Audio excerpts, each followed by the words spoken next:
The next issue to take up today is, I think, the most important issue facing the United States today, and that is the illegal immigration across our southern border. Since I think last time we met, we have new numbers that came out for October. And one more time, we hit records as far as the number of encounters of people coming across the southern border. The most recent number shows 241,000 encounters at that border, up from a year ago at 231, up from 2 years ago at 164, up from 3 years ago when we had a different president at 72,000. So one more time, we hit records on the number of people who are coming here. We have 71,000 what they call gotaways, which are people who come across the border and do not check in with the Border Patrol. Most people who come across the border ask for asylum. They don't need asylum, but at least they ask for it, and there's a perfunctory check on things. We hit another near high of almost 62,000 gotaways who won't even check in and ask for asylum crossing the southern border. This is a disaster waiting to happen. You are permanently changing America.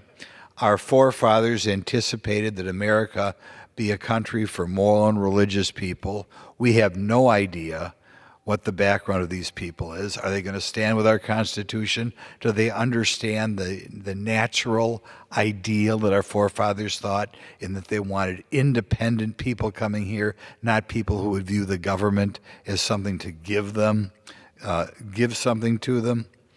So I would hope that the press, it's still not too late, think about running a banner headline rather than focusing on some of the less important issues around here.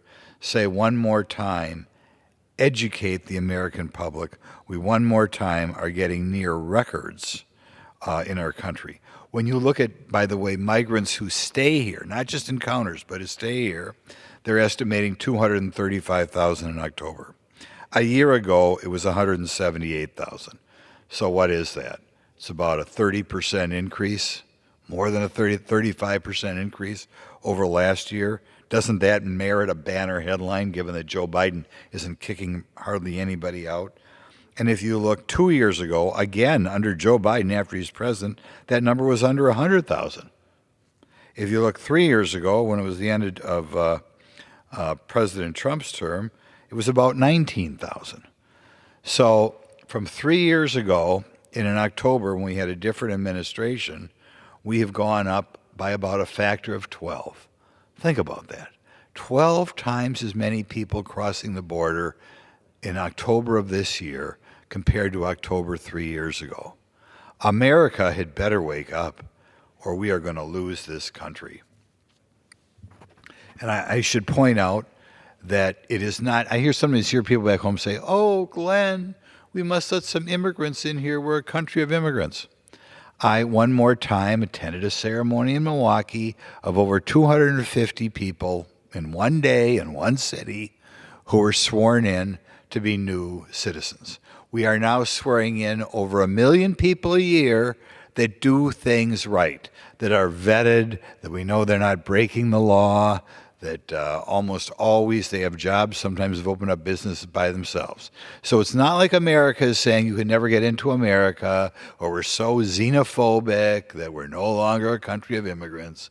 No, we have over 1 million people every year coming here are sworn in. And that's not including children who are born here to parents who are not immigrants, because right now our government wrongly is saying that if you're born in this country, you're automatically an American citizen. And it's also not counting the tens of thousands of people who are on visas that have expired.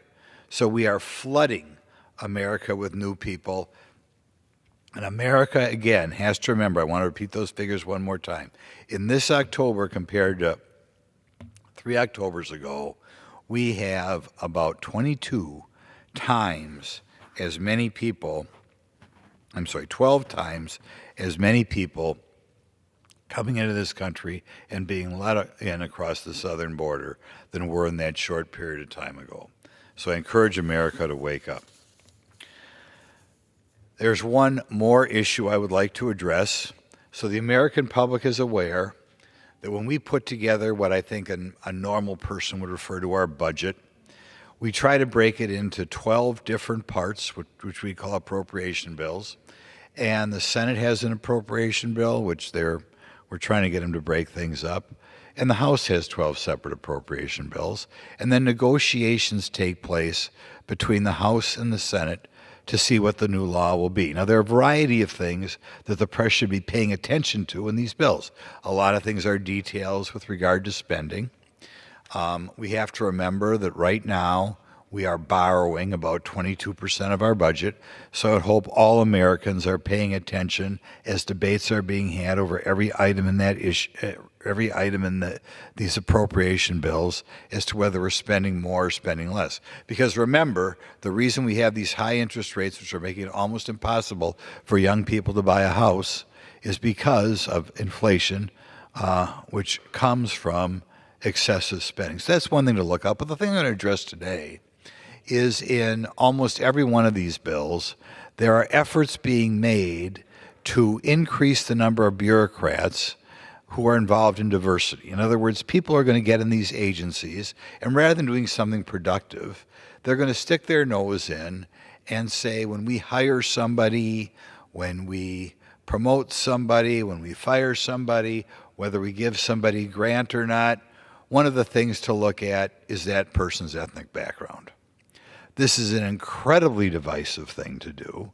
These people add nothing, by the people, I mean the diversity bureaucrats, add nothing to the wealth of our country, but they do create divisiveness because they begin to cause people to view themselves not as Americans first, but they begin to say, what are you going to give me because my ancestors are from Africa? What are you going to give me because my ancestors are from Southeast Asia? What are you going to give me because my ancestors are from India? What are you going to give me because my ancestors are from Bolivia?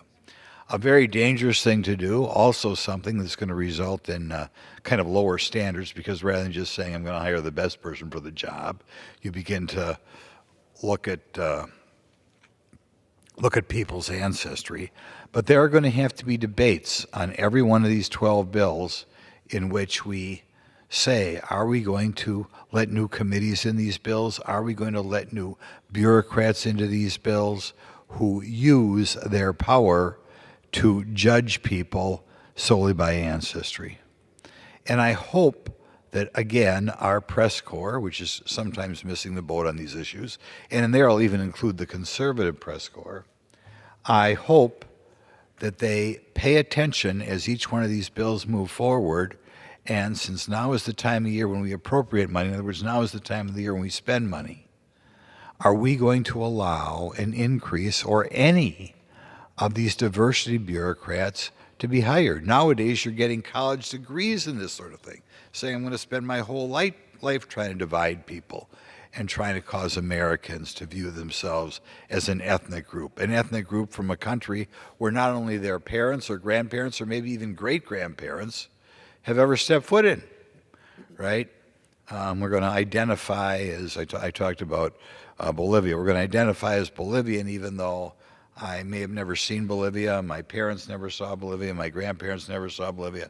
I've never spoken a word of Spanish, but it's important that I be part of this agency so I can bring a Latin American viewpoint to this agency or represent other Latin Americans. It's just a completely ridiculous idea, but that idea is taking root. I think the only reason I would push it is if I wanted to destroy America, if I wanted Americans to kind of turn into a fight between each other or a contest between each other, which is sure to end in the weakening of America. So again, we ask the press corps to pay attention as each one of these appropriation bills move forward and educate the American public, which is what the press corps should be doing, educate the American public on the degree to which we are hiring more people to judge new hires, promotions, and grants, or government contracting, who gets the contract, based on their ancestry. So those are 3 new issues that I hope the press covers, and I yield the remainder of my time.